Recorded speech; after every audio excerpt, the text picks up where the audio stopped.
이제 날씨가 점점 좀 추워지고 드디어 이제 가을이 좀 됐습니다.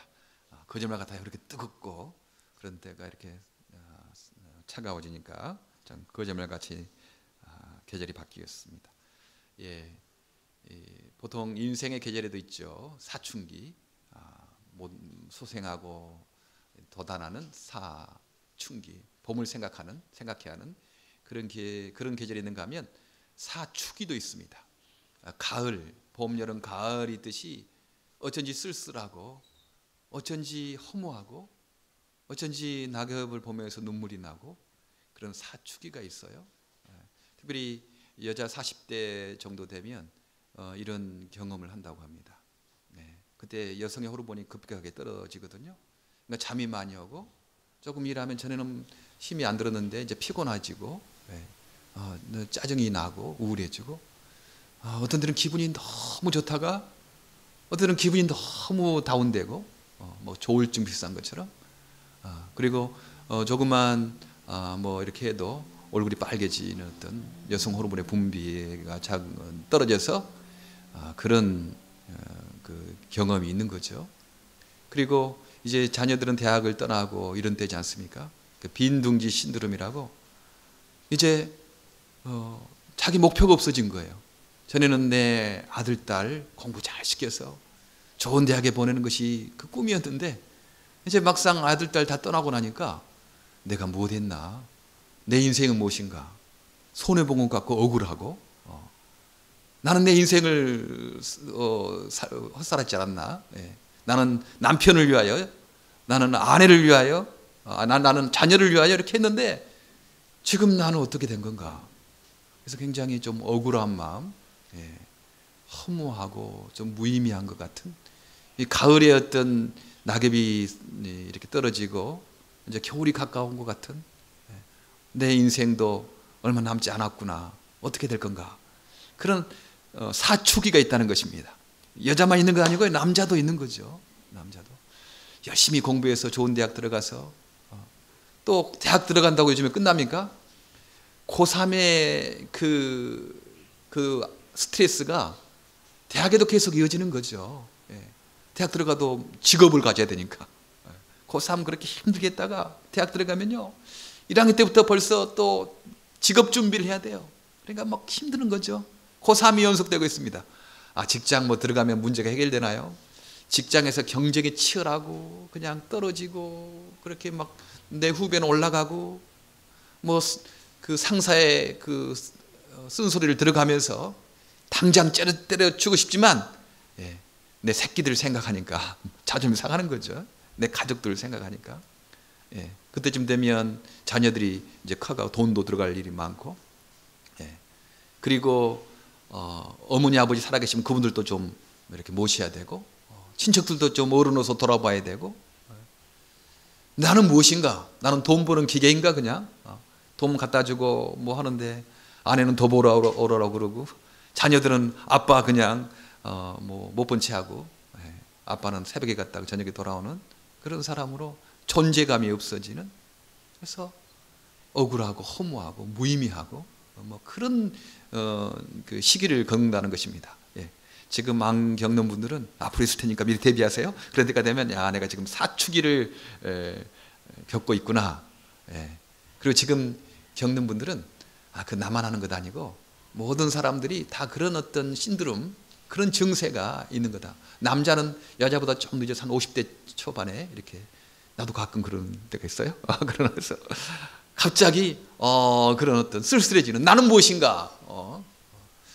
이때는 그렇게 꿈을 향해서 전진해 왔는데 그 꿈을 이룬 것은 별로 없는 것 같고 그만두자니 너무 힘들고 다시 시작하니 늦은 것 같고 뭐 그런 그 사춘기를 맞은다는 것입니다. 누구나 다 이렇게 그런 신앙이 있는 사람도 그런 때가 있는 것입니다. 너무 놀라지 마시고 그게 있는 거구나 우리에게 있는 거구나 생각을 하시기를 바랍니다. 근데 우리가 바울 사도를 보니까요 이분은 사춘기가 없었던 것 같아요. 계속적인 꿈과 비전과 용기와 담대함으로 살아갔던 그런 모습을 볼 수 있습니다. 그렇게 서운하던 로마 그 초창기에 저 소아시아 터키 지방, 그다음 저기 지금의 그리스, 데살로니가 뭐 이런 쪽, 마게도니아 이런 쪽은 다 예수의 죽으심과 부활을 선포하고 돌아왔거든요. 근데 그때 당시에 세계 중심지, 모든 길은 로마로 통한다라는 문명의 중심지 로마에 가서 예수의 죽으심과 부활을 전해서 세계 복음화를 이루어야 될 텐데 그렇게 기도했던데 길이 잘 열리지 않는 거예요. 근데 이상한 방법으로 하나님께서 바울을 로마로 가게 했습니다. 그 예루살렘에서 잡혀가지고 우리 성전을 모독하는 유대인들의 율법을 폐하는 이런 반역자다 그렇게 모함을 받고 벨릭스 총독 감옥에서 2년 동안 그 있지 않습니까? 그 죄수의 몸으로 이제 로마에 가는데 오늘 설교 제목이 드디어 로마에 왔다 그러지 않습니까? 드디어 로마에 왔다. 그 설교 준비하면서 제목 잡는 게 참 어렵습니다. 제목을 지난주에 우리 설교가 뭐였던 거예요? 제목 꼭 시켜가세요. 1분 1cm. 그렇죠. 예. 그거 중요해요. 그거 하나 준비하고 있으면 1분이라도 1cm라도 하나님께서 우리를 인도하신다. 예. 다스리지 않는 것이 없다. 생각하니까 얼마나 우리가 든든합니까? 오늘 성경 말씀에 보니까 로마에 드디어 왔다. 그렇게 말을 합니다. 여기에 여기 성경 말씀에 보면 드디어 로마에 왔다. 이렇게 왔다가 이렇게 4절 로마로 이렇게 갔다고 그렇게 말씀을 합니다. 드디어 로마에 우리가 왔다. 로마에 온 것에 대해서 참 감격해하고 그렇게 좋아하고 그 비전과 꿈을 향해서 달려왔거든요. 이 바울이 왜 사춘기가 없었습니까? 인생이 허무하다, 무의미하다. 내가 왜 사는지 모르겠다. 그것이 아니고 담대하게 고난 있고 어려움이 있어도 기쁘게 그렇게 달려갈 수 있었겠는가? 바울의 마음에는 로마가 있었어요. 로마에 가야 된다. 로마에 가서 주의 예수의 죽으심과 부활을 전해야 한다는 비전과 사명이 있었기 때문에 그런 사춘기가 없었어요. 감옥에 가도 매를 맞아도 14일 동안이나 그 아드리아해 지중해에서 파선해서 고난을 당해도 원망하거나 불평하지 않았어요.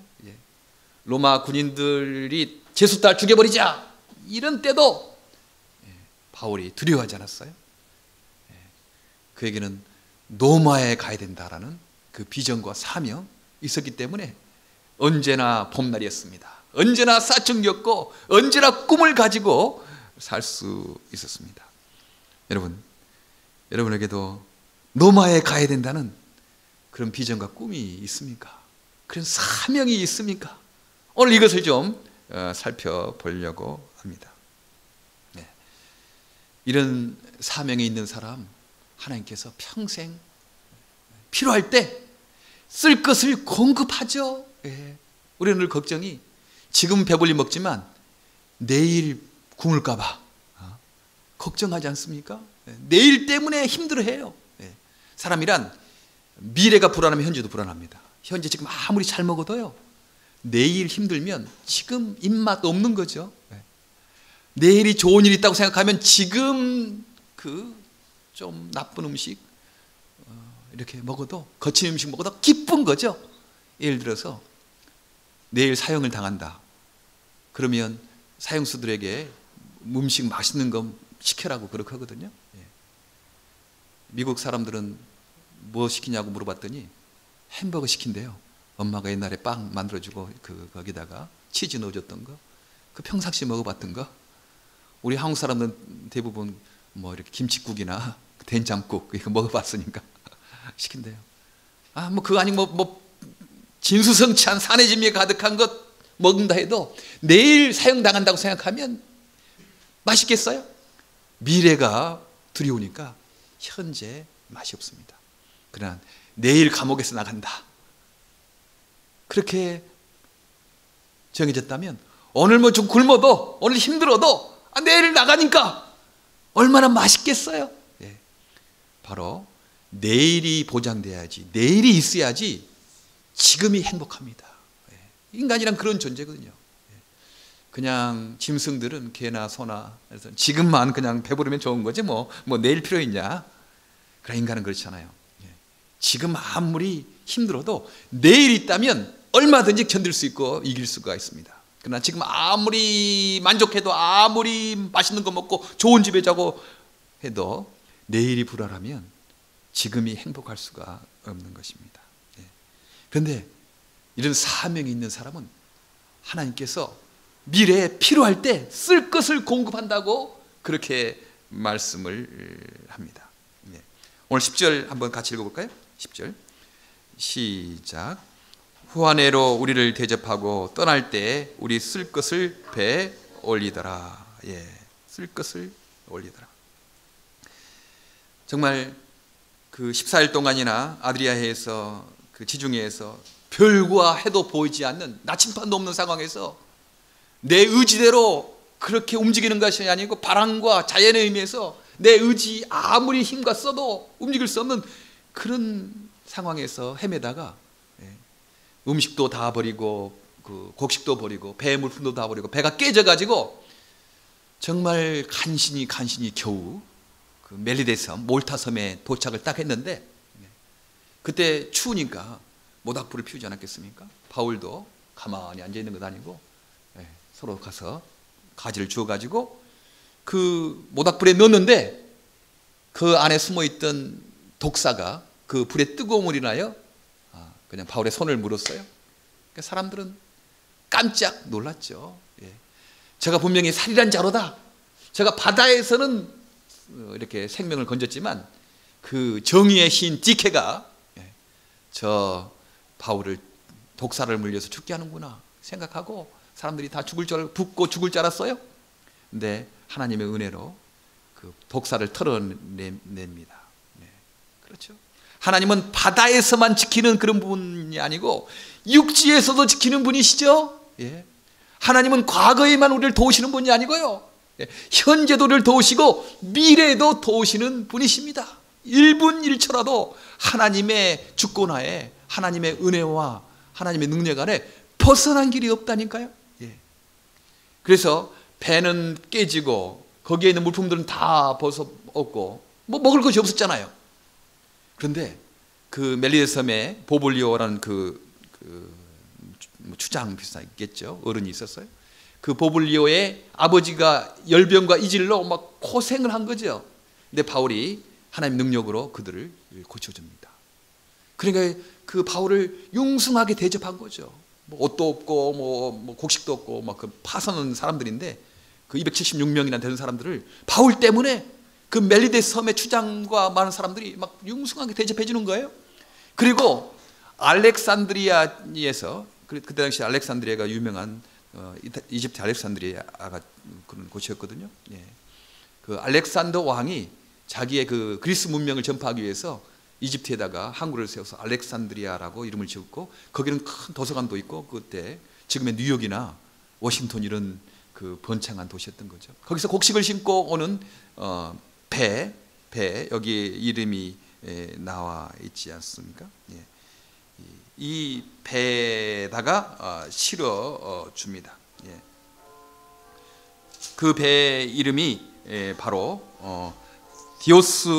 디오스구로라고 그 말을 하는 거죠. 디오스구로라는 이 배에다가 알렉산드리아에서 그 곡식과 사람을 싣고 떠나는 이 디오스구로라는 이 배가 몰타 섬에서 3개월을 지내게 됐어요. 그때 겨울이었기 때문에 바람이 심해서 출항하지 못했죠. 3개월이 지난 동안에 하나님께서 그 276명을 입히고 먹이고 그랬던 것입니다. 그리고요, 필요한 부분들을 오늘 성경에 보니까 떠날 때 우리 쓸 것을 배에 올리더라 그렇게 그 말씀을 합니다. 필요한 쓸 것을 배에 올렸다는 거예요. 필요한 것들을 채워줬다 하는 것입니다. 아무것도 없었는데 하나님은 사명을 따라 사는 사람들, 사명을 품은 사람들 필요할 때 정말 곡식도 다 버리고 음식도 버리고 배 기구도 버리고 배가 더욱 파손해서 아무것도 없는 상황임에도 불구하고 사명을 가지고 사는 사람, 로마에 가야 되겠다고 생각하는 사람, 주님께서 276명 뿐만 아니고 석 달 동안 먹이고 입히고 뿐만 아니고 또 배에 충분한 양식을 실어서 줬던 것입니다. 쓸 것을 공급합니다. 요즘에 한국에 연금 복권이 유행한데요, 한 번 로또 맞으면 한 달에 500만 원씩 20년 동안 계속 나오는 것입니다. 여러분 사고 싶지 않으세요? 저도 사고 싶어요. 그거 해가지고 하나님 기도해가지고 하나님 연금 복권 로또 해서 내가 그렇게 나 그거 내가 쓰려고 하는 거 아니까 하나님 내 장애인 선거 쓰려고 하니까 좀 이렇게 해주세요. 막 기도하면서 하고 싶은 마음도 가끔 있더라고요. 연금 복권 로또 한 달에 500만 원씩 20년 동안 나온다 그러면 여러분 얼마나 마음이 든든하겠습니까? 그렇죠? 야, 뭐 내가 뭐 학교 다니는 거, 결혼 생활하고 뭐 한 4,000불 내지 5,000불 있으면 뭐 그냥 생활할 수 있지 않겠나? 그렇게 생각하잖아요. 여러분, 우리 하나님 따라가는 사람은요, 연금 복권 5천만 원, 아니 500만 원 20년 동안이고, 여러분의 필요한 거, 필요할 때 한 달에 1,000만 원씩 100년 동안 계속 나오게 될 것입니다. 쓸 것을 공급하신다는 거죠. 주님께서 쓸 것을 공급하십니다. 너희 담대함을 버리지 말라. 이것이 큰 상을 얻게 하느니라. 주님께서 쓸 것을 공급하신다. 그 담대함을 버리지 마시기 바랍니다. 조금 어려우면요, 두려워가지고 어떻게 되나 이거 걱정 많이 하죠. 아니다, 우리 하나님께서 쓸 것을 공급하신다. 히브리서 10장 35절, 히브리서 13장 5절에는 이렇게 말합니다. 돈을 사랑하지 말고 있는 바를 족한 줄로 알라. 그가 우리 하나님께서 친히 말씀하시기를 내가 너를 결코 너희를 버리지 아니하고 너희를 떠나지 아니하리라. 로또 복권은 20년이면 끝나요. 그리고 520만 원 들어가면 그 할 방법이 없어. 500만 원밖에 안 나오기 때문에. 근데 우리 하나님은요, 너와 함께 할 것이다. 너를 버리지 아니하고 너를 떠나지 아니할 것이다. 사명과 비전을 향해 사는 사람 내가 지켜줄 것이다. 그렇게 약속을 하십니다. 하나님께서 미래에 쓸 것을 공급하십니다. 로마로 가야 하리라. 그 사명을 품은 사람에게 말입니다. 하나님께서는요, 또한 협력할 사람들을 예비하는 거죠. 사람을 만나게 되는 거예요. 사람을 만나게 되는 거. 참 그렇죠. 사람을 만나는 것은 은혜예요. 하나님이 미국에 갖다 놔야지 우리가 만나지 않습니까? 우리 인호 아버님 같은 경우도 그렇죠. 미국에 안 왔으면 어떻게 만납니까? 그래도 우리 인호의 가족이 미국에 오니까 우리 미랄 이렇게 만나지 않았어요. 물론 한국에서 한국 미랄 또 은혜교회에서 이렇게 신앙생활 잘 하셔서 그렇지만, 갖다 놔야지 만나지 않습니까? 우리가 뭐 만나고 싶어서 만납니까? 하나님의 은혜로 갖다 놔야지 인간의 의지를 통해서 만나는 것입니다. 우리가 늘 생각하기에 내 힘과 내 의지로 내가 생각하면 된다라고 그렇게 우리가 생각하죠. 물론 그렇게 하면 됩니다. 그러나 세상에는 안 되는 것이 있다. 내 마음대로 안 되는 것이 있다. 그것을 깨닫는 게 너무 중요하죠. 하나님 의지하는 거, 예수님 의지하는 것 아니겠습니까? 제자들을 이렇게 만났어요. 가이사라에서 2년 동안 벨리스 총국 때문에 감옥 생활하다가 지중해에서 14일 동안 난파에서 빠져 죽을 뻔하다가 그 게술이 도망가면 군사로 죽게 되기 때문에 다 죽여버리자 이렇게 할 때 그 백부장 율리오가 바울을 살리기 위해서 헤엄칠 줄 아는 사람은 다 가자 해서 헤엄쳐서 몰타 섬 멜리데 섬에 이렇게 했어요. 멜리데 섬에서 독사에 물려 죽을 뻔 했는데 하나님께서 어디에서 제자들 성도들을 만나게 했는가? 보디올에서 만나겠다는 겁니다. 시라큐스 여기에 오늘 보면 이제 그 몰타 섬에서 시칠리아 섬, 시실리라고도 하죠. 영어 이름하고 그때 이탈리아 이름하고 좀 하니까 시칠리 성경에 나오는 시칠리아.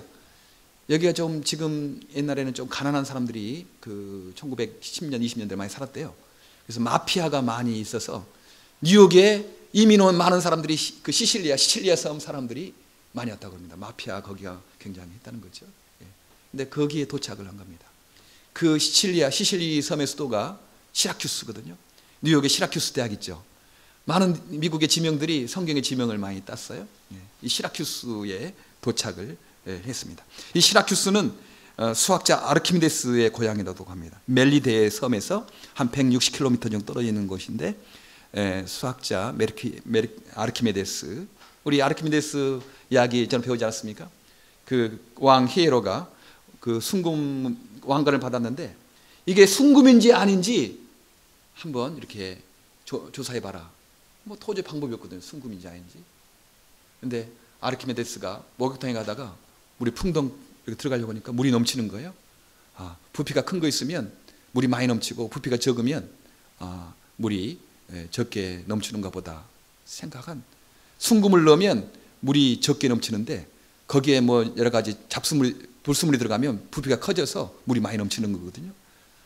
그리고 그거 발견한 거죠. 옷을 입고 풍덩 들어갔다가, 옷을 벗고 풍덩 들어갔다가 물이 넘치는 걸 보고 유레카! 그렇게 하면서 발견했다! 드디어!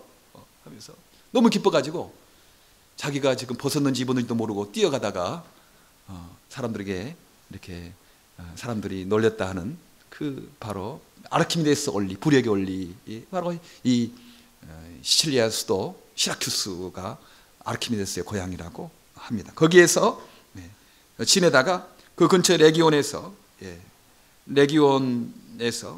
다시 보디올로 340km 이렇게 떨어진 곳에 갔습니다.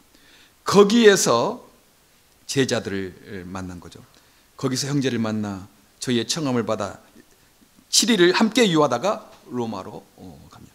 이 보디올에부터 이제 육로가 시작된 겁니다. 이제까지 항해가 다 끝난 거죠. 뭐 태풍에 환란에 풍파에 가다가 이 보디올에서부터 드디어 항해가 끝나고 이제 여기서 220km 해서 로마로 가게 되는 거거든요. 그런데 거기에 성도가, 제자들이 있었다는 거예요. 얼마나 기뻤겠어요?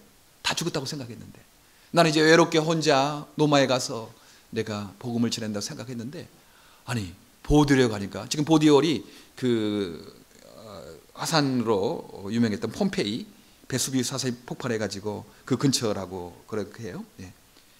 거기에서 제자들을 만나서 7일을 이렇게 지내게 되니까 바울이 얼마나 감사했겠어요. 아무도 없는 줄 알았는데 거기에도 주의 백성이 있었구나. 아마 이분들은 그 오순절에 예루살렘에 와서 사도행전 2장 10절에 그때 바울이 외쳤던, 그리고 성령께서 임했던 그 로마에서 왔던 사람들이 거기에 흩어졌지 않았겠는가, 이런 성경학자들이 이렇게 말을 합니다. 거기에 사람들이 있어서 바울을 만나게 주니까 얼마나 안심이 됐겠어요. 나 혼자가 아니고 하나님의 사람들을 예비시켜 놓았다 생각하니까 얼마나 감사하고 위로가 됐는지 모르지 않겠어요? 하나님은요, 사명을, 로마로 가야겠다는 사명을 품는 사람에게 쓸 것을 공급할 뿐만 아니고 또한 사람을, 동력자를 예비하신다 하는 것입니다. 그래요. 여러분 두려워하지 마시기 바랍니다.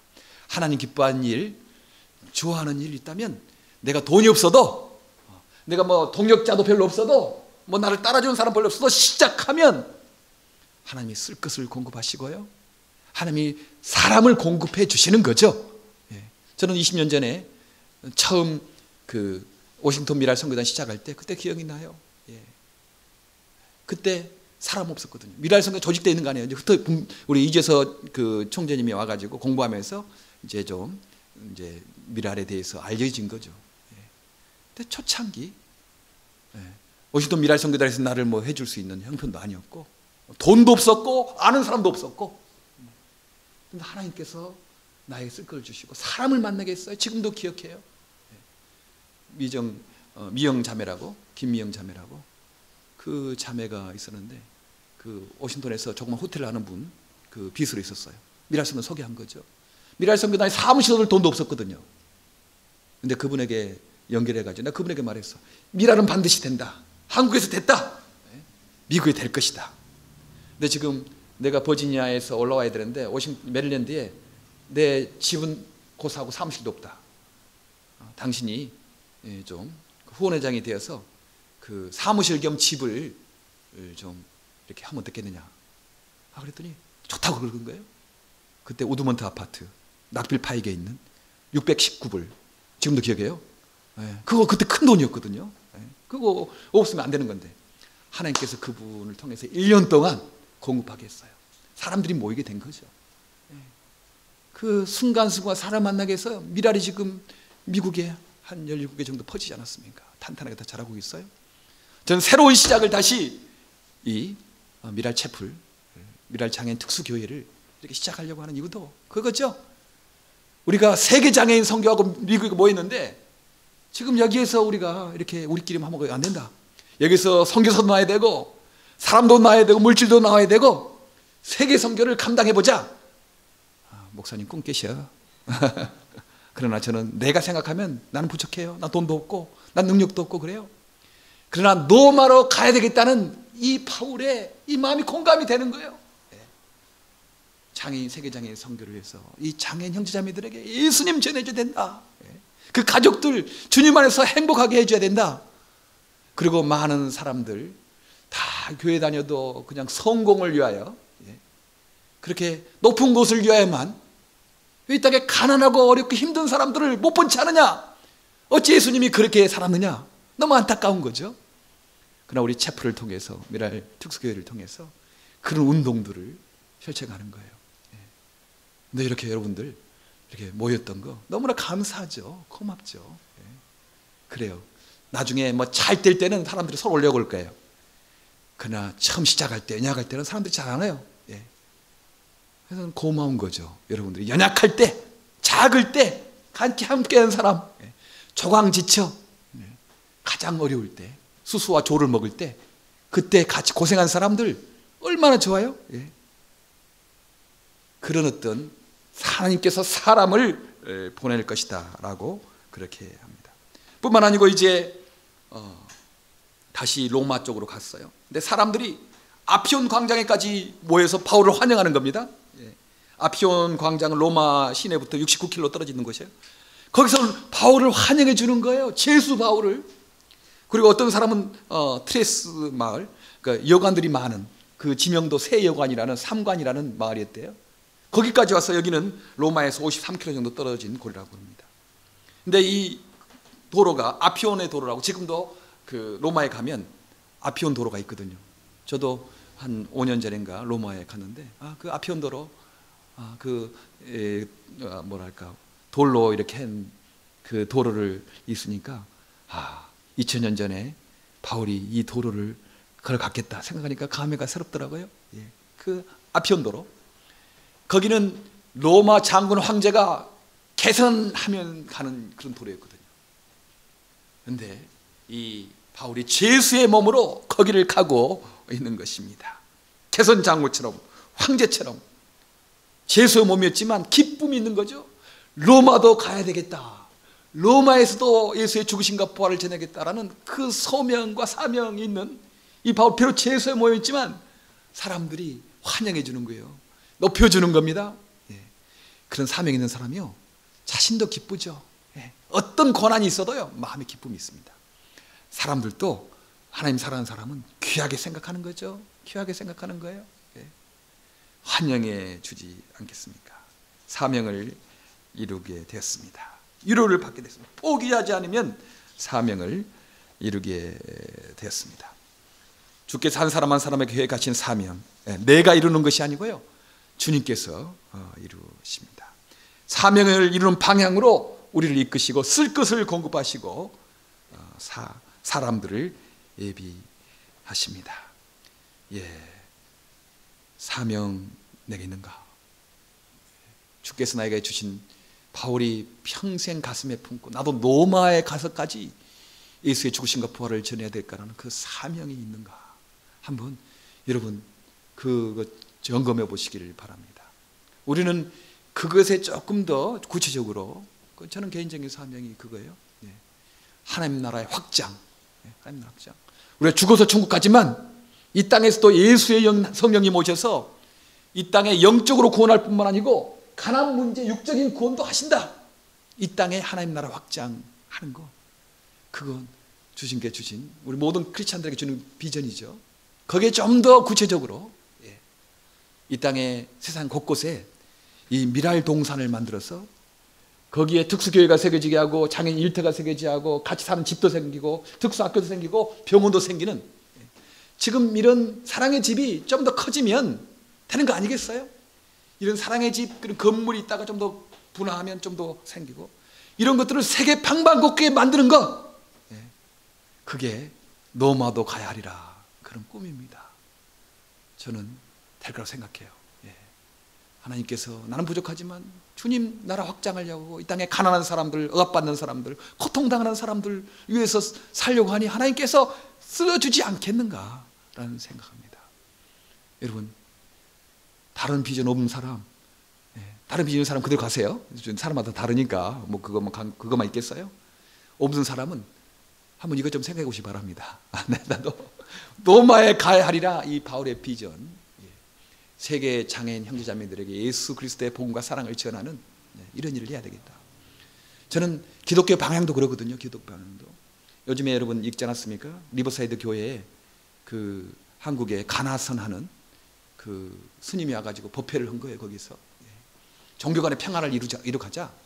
좋죠. 우리가 종교 간의 싸움하면 되겠습니까? 하나님은 예수 믿는 사람이 안 믿는 사람이나 다 햇빛과 비를 주시고 그런 분 아니겠어요? 평화롭게 지내야지. 서로 사랑하고 지내야지.